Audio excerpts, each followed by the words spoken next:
तुम्हाला काय द्यायचं? 10 विमल पुढा का? 10 सव्वी पडणार.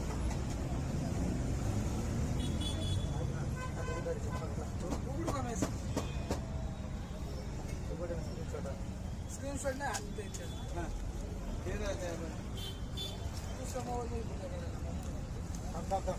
हे किती? 10 दे 10. 30 रुपये झाले. 10 असलं हे 10 हे 3 झाले ना. 10 पुढे देऊ का? 10 पुढे 10 पुढे दिले. असू दे की. 10 पुढे पाहिजेत का? नाही असले हे पुढे. मला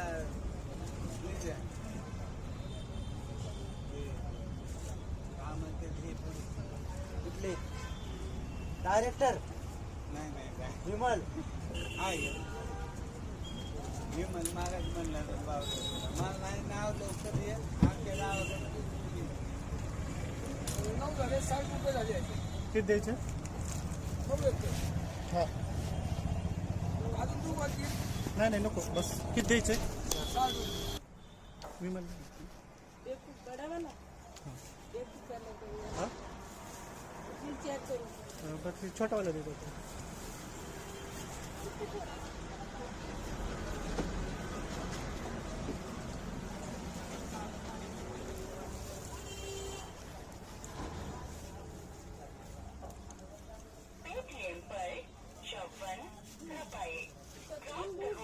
हाँ दे दो 3 दे दो 3 दे दो. कितना उसका? हाँ 45 इस पे करता हूँ. काल लोणी काळभोर परिसरामध्ये करोडो रुपयांचा बनावट गुटखा सापडला. तरीही अजूनही बऱ्याच टपऱ्यांमध्ये गुटखा विक्री चालू आहे. तर आपल्यासोबत आहेत समाजसेवक राम भंडारी. त्यांनी स्टिंग ऑपरेशन करून आज प्रत्येक टपरीवरचं गुटखे कशा प्रकारे विक्री केली जाते त्यांची माहिती घेतलेली आहे. तर आपण त्यांना विचारूया हे तुम्ही ते स्टिंग ऑपरेशन केलं हे कशासाठी केलं? कसं आहे, काल लोणी काळभोर हद्दीत पुणे शहर म्हणजे लोणी काळभोर पोलीस स्टेशन हद्दीत एक मोठं गोडाऊन सापडलं. तिथं करोडो रुपयांचा गुटखा होता. कारखानाच होता बोगस गुटखा बनवणारी कंपनी. आणि ते मात्र बरेच आहेत म्हणजे ते सराईत गुन्हेगारच आहेत. याच्या आधी त्यांच्यावर गुन्हे दाखल आहेत. परंतु म्हटलं तिथं गोडाऊन सापडत तिथपर्यंत ठीक आहे, त्याला गुटखा पकडला म्हटलं बंद होईल सगळं.